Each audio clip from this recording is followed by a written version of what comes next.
정부사회 에듀 테마 54 노동의 유연성. 이 노동의 유연성은 노동시장의 유연성과 노동과정의 유연성이라는 두 가지 차원으로 구분할 수 있다. 자, 시장과 과정, 노동시장의 유연성과 노동과정의 유연성.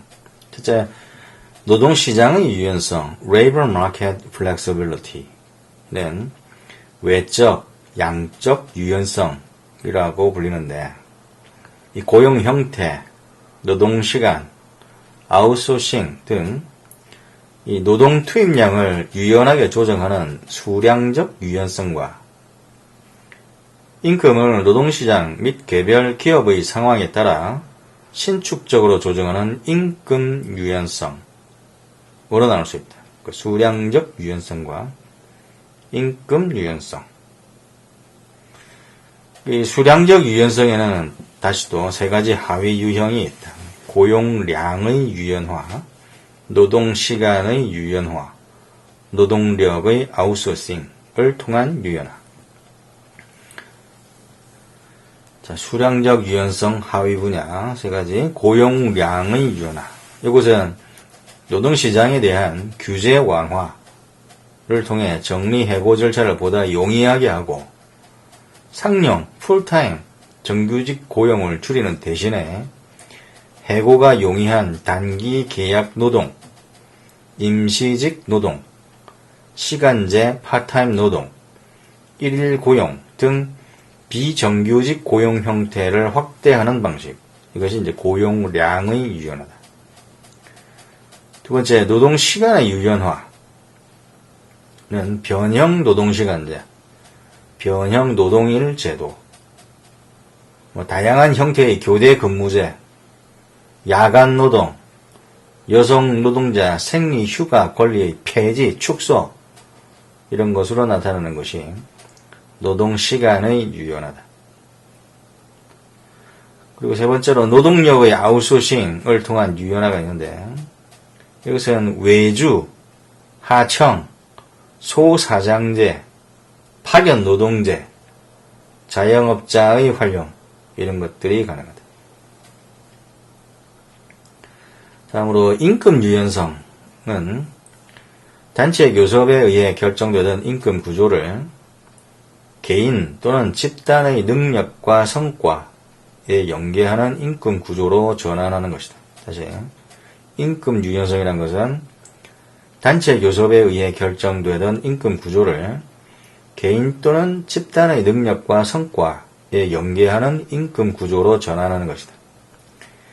이 임금의 물가 연동제는 폐지, 축소되고 최저임금제, 사회보장적 간접임금 등은 시장 원리에 맡겨지게 되며 능력주의적 임금관리의 도입으로 경쟁 원리가 확대되고 있다. 그 다음에 둘째, 노동 과정의 유연성. 노동의 유연성에 노동시장의 유연성과 노동과정의 유연성이 있었는데, 노동시장의 유연성은 외적, 양적 유연성이라고도 불리고, 이 노동시장의 유연성에 이제 다시 두 가지, 수량적 유연성과 그 다음에 임금 유연성, 그리고 수량적 유연성에 고용량의 유연화, 그 다음에 노동시간의 유연화, 노동력의 아웃소싱, 그 다음에 이제 임금 유연성 얘기했고, 이제 둘째로 이제 노동 과정의 유연성. 이것은 내적, 질적 유연성이라고 하는데, 노동 과정의 유연성, 내적, 질적 유연성. 이 소품종 대량 생산을 좀 멀리 지향하고 다품종 소량 생산이 가능하도록 생산 방식을 유연화하고 노동자를 다기능공으로 육성하는 것을 핵심 내용으로 하는 거예요. 생산 방식을 유연화하고 노동자를 다기능공으로 육성하는 것이 이제 핵심 내용인데, 이 노동자의 직업 능력을 개발하여 노동력의 질을 향상시킨다 라는 점에서 기능적 유연성이라고도 한다. 노동의 유연성 전략은 각국의 전통 경제 상황, 노사 관계, 그리고 위기의 원인에 대한 상이한 인식에 따라서 제각각 추진되고 있다. 노동과정. 원료 또는 다른 투입물들이 사용 가치를 갖는 생산물로 변환되는 과정. 다시, 노동과정이라는 것은 원료나 다른 어떤 투입물들이 사용 가치를 갖는 생산물로 변화되는 과정이 노동과정이라고 정의할 수 있다. 사용 가치를 갖는 생산물로 변화되는 과정이 노동과정. 이 노동과정은 인간 노동, 노동 대상, 노동 도구의 결합으로 이루어진다. 그래서 이제 마르크스가 한 말이고, 인간의 노동, 노동 대상, 노동 도구의 결합으로 이제 이루어지는 게 노동 과정인데, 인간 노동은 노동을 지향하는 인간의 목적적 행위. 자, 인간의 노동은 노동을 지향하는 인간의 목적적 행위를 가리키고, 이 노동 대상, object of labor는 자연물 또는 원료, 재료 등의 형태를 띠고 있고, 노동 도구, instrument of labor는 작업 도구 또는 기술적 하드웨어를 의미한다. 노동 대상과 노동 도구를 합해서 생산 수단, mean of production이라고 한다. 다시, 노동 대상과 노동 도구, 그러니까 인간 노동 빼고, 노동 대상과 노동 도구를 합쳐서 생산 수단, mean of production이라고 한다.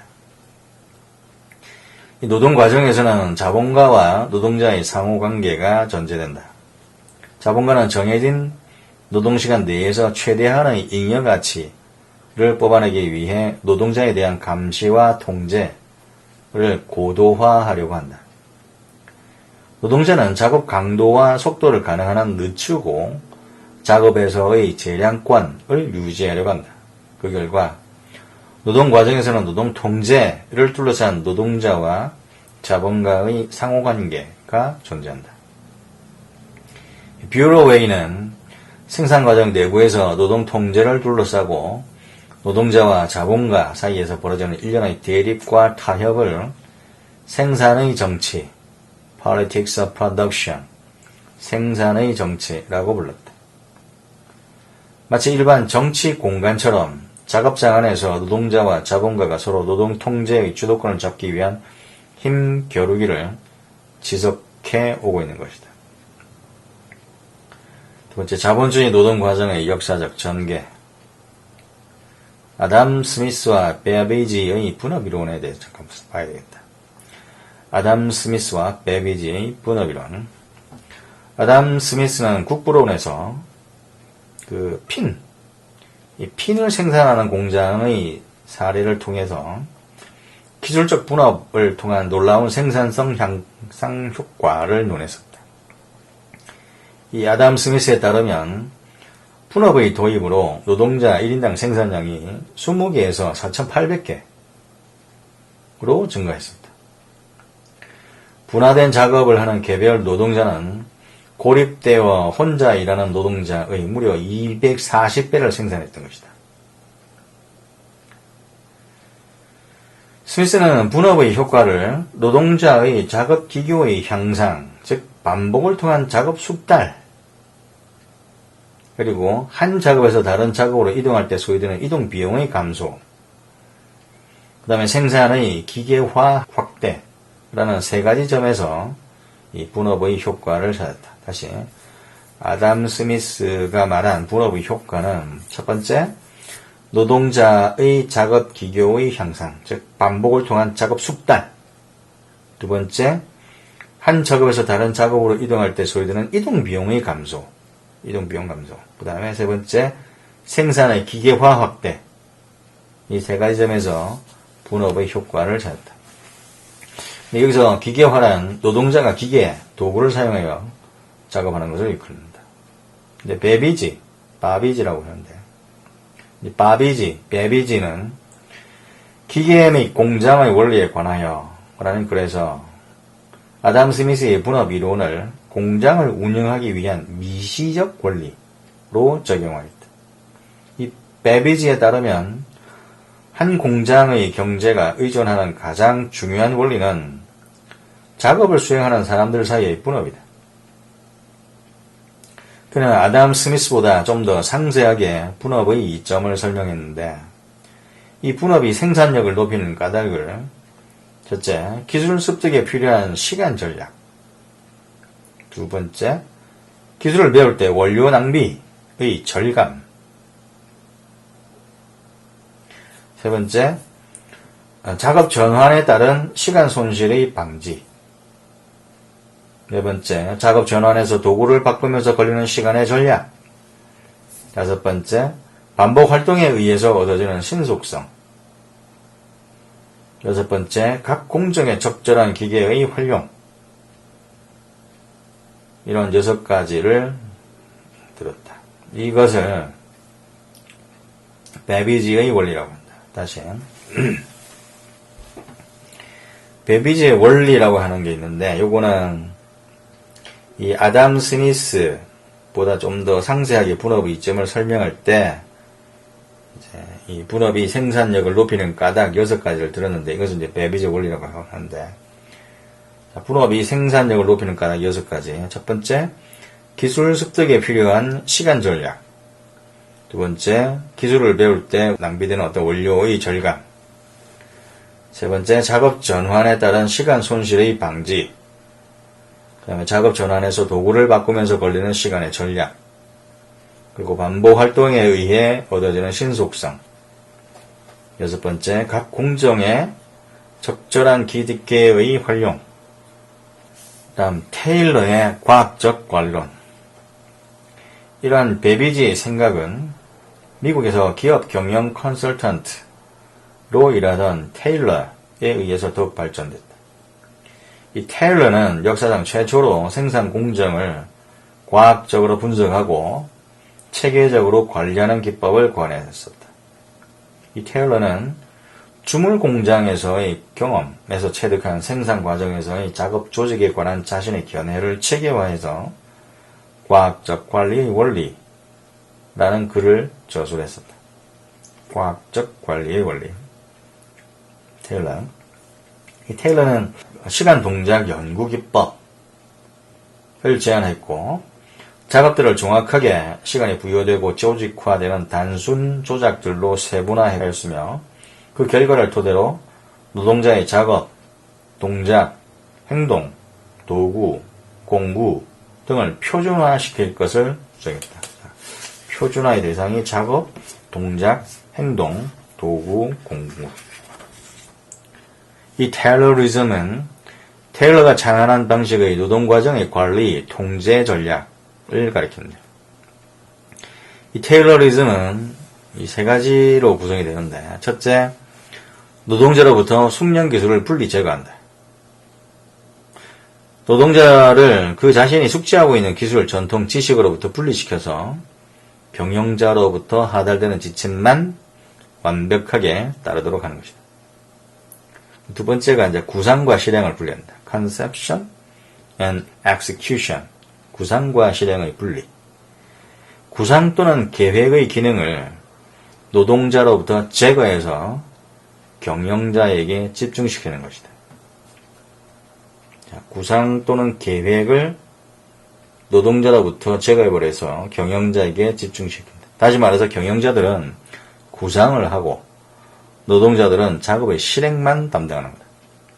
셋째, 지식에 대한 독점의 힘을 바탕으로 노동자의 행위 양식을 통제한다.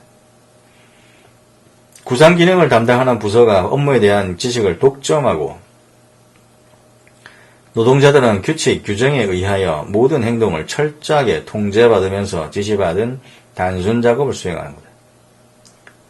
인간기계, 휴머신, 인간기계가 된 노동자는 결국 머리를 비우고 경영자의 지시 내용을 충실히 따르기만 하면 되는 것이다.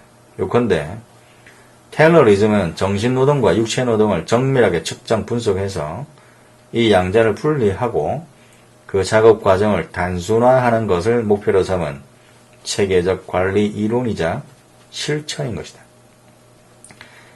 테일러의 시도는 노동자의 강력한 저항에 직면하였지만 그가 창안한 작업 조직의 원리는 경영관리의 기본 원리로 널리 확산되었다.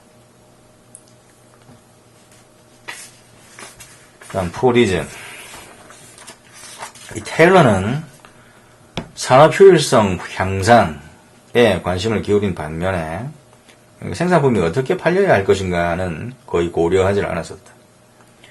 대량 생산은 대규모 시장을 필요로 하는데 헨리 포드는 그러한 사실에 주목했었다. 1903년 동업자와 함께 자본금 10만 달러로 포드 자동차 회사를 설립했고 그 회사에서 1908년 세계 최초의 양산 대중차 T형 포드, Model T 포드를 생산하기 시작했었다.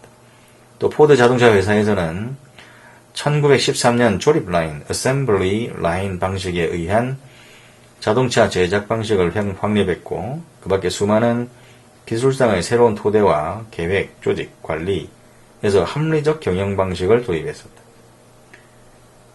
회사는 1914년에 최저임금 1급 5달러, 1일 8시간 노동이라는 당시로서는 획기적인 임금 정책을 폈다. 이 포드의 산업 철학은 제품 가격의 인하로 판매량을 확대하고 작업 조직을 재편하여 생산 효율을 높이며 생산을 증대하여 가격을 더욱 낮추는 데 있었다. 그러한 방식을 통해서 얻은 막대한 이익을 노동자의 임금에 반영하여 포드 자동차 회사의 노동자들에게 당시 업계 최고 수준의 임금을 지불했습니다. 고소득을 얻은 포드 자동차 회사 노동자들은 자기 회사에서 만든 자동차를 구입할 수 있는 소비자로 등장했고 결국 20세기 대량 생산, 대량 소비, Mass Production and Mass Consumption 시대를 열었다. 이 포디즘은 컨베이어 벨트를 이용한 조립 생산에 기초하여 제조업 생산 기술을 확장시키는 것을 의미하는데 이 헨리 포드가 자본주의적 생산의 보편적 단계를 지칭하는 범주로 그 단어를 사용하면서 발전된 개념입니다. 사회학에서는 포디즘을 포드 자동차 회사에서 적용한 생산 방식, 그리고 일상생활로 침투한 생활 양식, 생산성 임금제라는 노사 타협에 매개된 대량 생산, 대량 소비의 축적 체계의 세 가지 용례로 사용한다. 첫 번째가 포드 자동차 회사에서 적용한 생산 방식, 두 번째 일상생활로 침투한 생활 양식, 세 번째 생산성 임금제라는 노사 타입에 매개된 대량 생산, 대량 소비의 축적 체계의 세 용례로 사용한다. 첫째, 생산 방식으로서의 포디즘은 컨베이어 벨트를 활용해서 반자동화된 조립 라인에서 제품을 생산하는 방법이다. 생산 방식으로서의 포디즘, 컨베이어 벨트를 활용해서 반자동화된 조립 라인에서 제품을 생산하는 방법. 그래서 이동하는 컨베이어 벨트 주위에 노동자와 기계를 배치해서 노동자의 이동 시간을 제거하고 작업 리듬을 완전히 기계의 리듬에 종속시켜 높은 생산성을 성취하기 위한 작업 방식이다. 기술적으로는 작업을 단순화, simplification, 표준화, standardization, 전문화, specialization, 단순화, 표준화, 전문화 시킴으로써 노동자는 이틀이면 숙달할 수 있는 단순 반복 작업만 담당했다.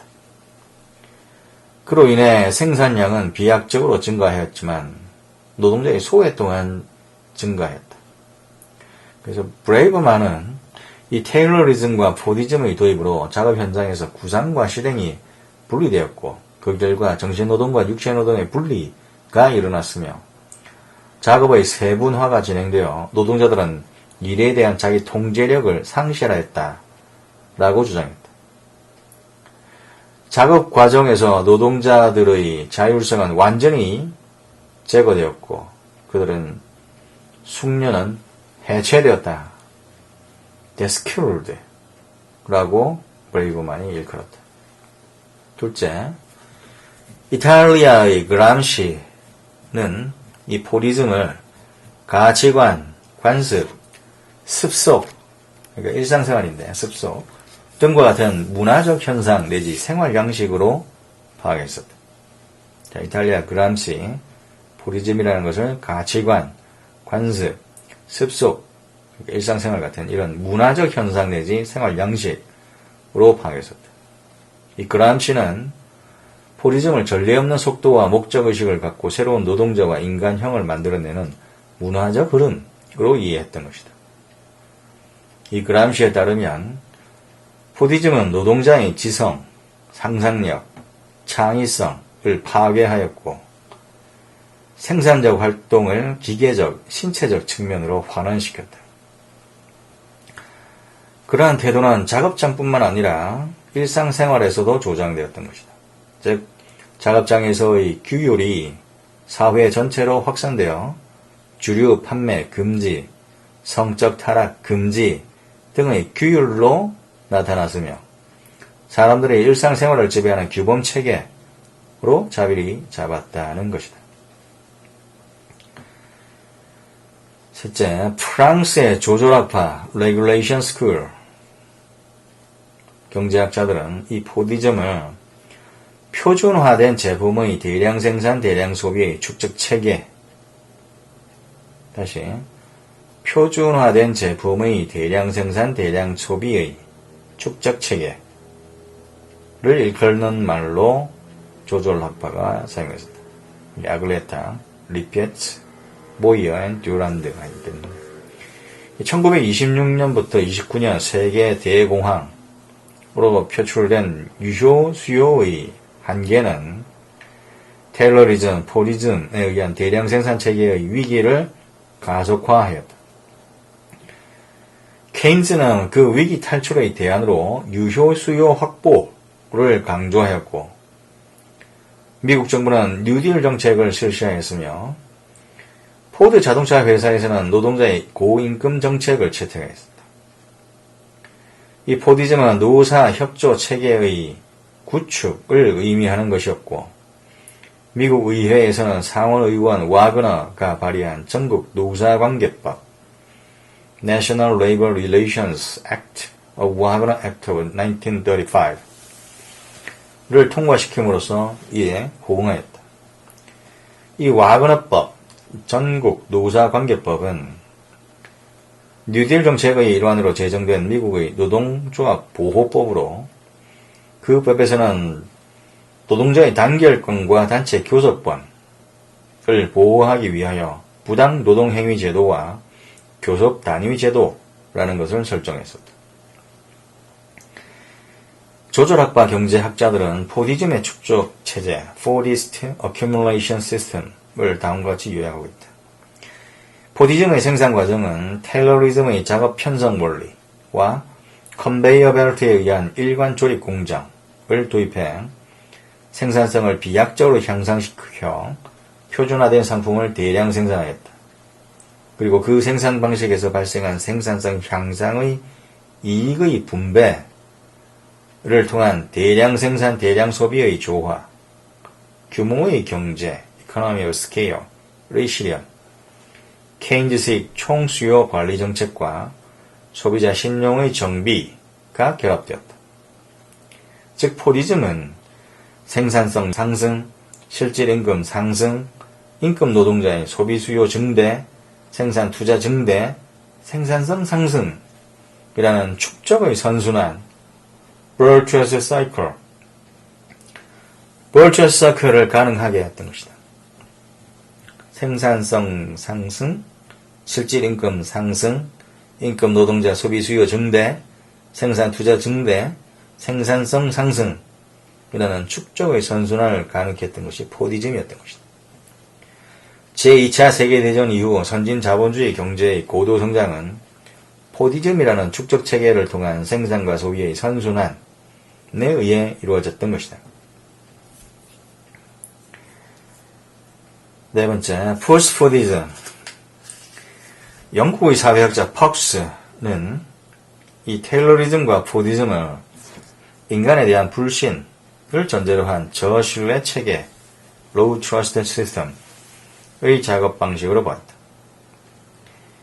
이 폭스가 말한 저신뢰 체계에서는 이 노동자의 업무가 경영자에 의하여 진정되고 기계에 의해서 수행이 된다. 기계를 작동하는 일을 수행하는 노동자는 관리자의 엄격한 감독을 받을 뿐 그의 업무 자율성은 거의 없는 것이다. 1960년대 말 1970년대 초에 이르러 테일러리즘 플러스 포디즘의 경영관리 기법과 관련되어 노사 갈등이 빈번히 발생하였고 노동자의 높은 결근율, 낮은 사기 등이 문제로 등장했다. 이 포디즘은 생산 과정에 대한 노동자의 참여를 이끌어내는 데 실패했고 노동자의 파편화, 단조로움, 노동 강도의 강화 및 노동의 위계적 차별을 진전시켜 노동의 비인간화를 초래했던 것이다. 그리고 극단적인 표준화에 의한 경직성, 부품 생산과 최종 조립의 불균형, 부품의 과잉 생산, 노동의 세분화, 구상기능의 박탈에 의한 노동 규율의 저하, 이런 것들을 피할 수가 없었다. 다시 극단적인 표준화에 의한 경직성, 부품 생산과 최종 조립의 불균형, 부품의 과잉 생산, 노동의 세분화, 구상기능의 박탈에 의한 노동 규율의 저하, 이런 것들을 피할 수가 없었던 것이다. 이러한 위기 상황을 반영하여 몇몇 기업에서는 저신뢰 조직을 대체하기 위한 실험을 시작했었다. 그것은 자동화, 집단 생산, 유연 생산의 세 가지 방향에서 이루어졌다.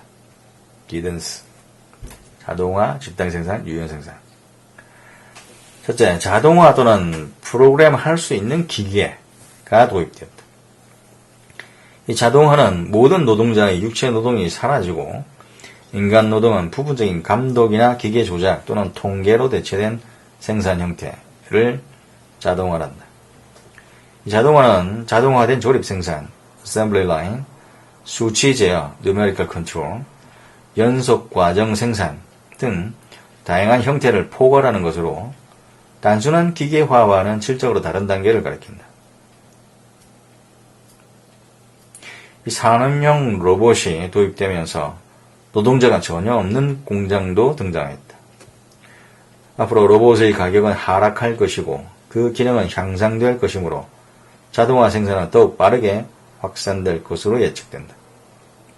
두 번째, 컨베이어 벨트를 이용한 조립 생산 대신에 협력 작업팀에 의한 집단 생산, 그룹 프로덕션을 시도하는 기업이 나타났다. 협력 작업팀에 의한 집단 생산. 노동자들이 하루 종일 단순 반복적 업무를 하는 것보다는 집단적으로 생산 과정에서 같이 일하게 함으로써 노동자들의 작업 의욕 향상을 꾀하려는 시도였다. 집단 생산의 한 가지 사례는 5명에서 20명의 노동자들이 정기적으로 만나 생산 관련 사항을 공부하고 해결하는 집단인 품질 관리조 QC Quality Control Circle이다. 품질 관리조. 이 QC는 노동자들이 자신의 업무에 대한 정의와 방법에 대한 전문성을 보유하는 것을 인정하는 것이므로 테일러리즘의 원칙을 파괴한 것으로 이해된다. 하지만 QC를 도입한 기업에서도 컨베이어 벨트는 유지하는 게 일반적이다. 그런데 컨베이어 벨트를 없앤 실험을 한 기업도 있다. 스웨덴 볼보 자동차 회사의 칼마르 공장과 우데발라 공장이 그렇다. 이 1970년대 칼마르 공장에서는 작업 설계를 자율경영팀 형식으로 바꿨다. 기계적 운반 장치를 이용해서 자동차를 팀으로 실어 나르며 그 팀의 작업자들이 전기장치나 변속기 같은 부품을 부착하여 완제품을 조립하는 형태로 운영했다. 그리고 1980년대 말 우데발라 공장에서도 조립 라인을 모두 없애는 대신에 중앙 부품 창고를 중심으로 조직된 6개의 작업장, 구성되는 설비를 갖추도록 했다. 그래서 노동자의 경영 참가와 노동의 인간화 프로그램을 통하여 기업 경쟁력을 확보한 사례로 간주된다. 경영자에 의한 노동의 인간화 프로그램의 다른 예로 직무 충실, job enrichment, 직무 충실이라는 것을 줄 수 있다. 이 직무 충실은 직무 확대, job enlargement, 직무 순환, job rotation, 집합노동 등 다양한 과정을 포괄적으로 지칭할 때 사용하는 개념으로 경영자가 단순화, 파편화된 작업으로 인해 야기된 노동자 소외, 지루함 이런 것들을 최소화하기 위해 도입한 직무 재편성, job redesign 방법의 하나로 이해할 수 있다. 세 번째, 일본의 자동차 회사들이 채택하고 있는 유연 생산, flexible production도 한 가지 대안이다. 그 일본의 도요타 자동차 회사에서는 불량률 제로 디펙트 운동을 벌였다. 이 도요타 자동차 회사의 노동자는 조립 라인에서 불량이 발견되면 즉시 기계를 멈추고 그 원인을 철저히 조사할 수 있는 권한을 갖고 있다. 노동자가 조사할 수 있는 권한을 갖고 있다. 그 회사에서는 카이젠, 계보, 카이젠에는 타협도 끝도 없다는 것을 강조하여 노동자들의 적극적 참여를 유도하고 있다. 그처럼 기업에서 숙련 노동자 양성을 강조하는 것은 포디즘과는 대비되는 방식으로 일본 기업들은 그러한 생산 방식을 이용하여 다품종 소량 생산을 실현하는 데 성공했었다. 이 다품종 소량 생산은 컴퓨터를 이용한 설계, Computer Aided Design, CAD와 같은 정보통신기술의 발전에 힘입어 그 적용 가능성이 더욱 확대되고 있다. 이러한 세 가지 방향은 모두 포디즘의 생산 방식과는 대조된다. 그러니까 첫 번째, 자동화 또는 프로그램할 수 있는 기계 도입. 그리고 두 번째, 컨베이어 벨트를 이용한 조립 생산 대신에 협업 작업팀에 의한 집단 생산. 세 번째, 일본 자동차 회사의 유연 생산. 이렇게 세 가지가 있는데, 그러니까 자동화, 집단 생산, 유연 생산. 이 세 가지. 근데 이 세 가지 방향이 이제 흐름을 그 총칭해서 포스트 포디즘이라고 하는 거다. 이 포스트 포디즘은 포디즘의 특징적 형태인 규모의 경제를 범위의 경제로 대체했었다. 규모의 경제가 대량 생산의 이점을 가리킨다면 범위의 경제는 동일한 고객에게 여러 가지 상품과 다양한 서비스를 제공함으로써 수익 극대화를 꾀하는 것을 뜻한다. 포스트포디즘 생산 방식의 특징은 노동 유연성의 증대, 기계와 노동자의 시간적, 공간적 분리 가능성, 생산의 탈사회화 가능성, 노동자의 개인주의화, 중심 주변 노동시장의 분리, 공공서비스의 상품화, 사유화, 경향의 증대 등이 되겠다. 다시 포스트포디즘 생산 방식의 특징, 노동의 유연성 증대, 기계와 노동자의 시간적, 공간적 분리 가능성, 생산의 탈사회화 가능성, 노동자의 개인주의화, 중심, 주변, 노동시장의 분리, 공공서비스 상품화, 사유화 경향의 증대 등이 포스트포디즘 생산 방식의 특징이 되겠다. 이 포스트포디즘은 노동의 인간화를 강조한다. 포스트포드주의자는 노동의 인간화가 이루어지면 노동조합의 저항과 파업활동이 격감하거나 종식되어 노동자들이 신기술 도입에 적극적으로 협조할 것으로 기대한다. 신기술과 노동력의 유연한 이용이 생산성을 향상시켜 자본주의적 축적의 위기를 극복할 수 있다는 것이다.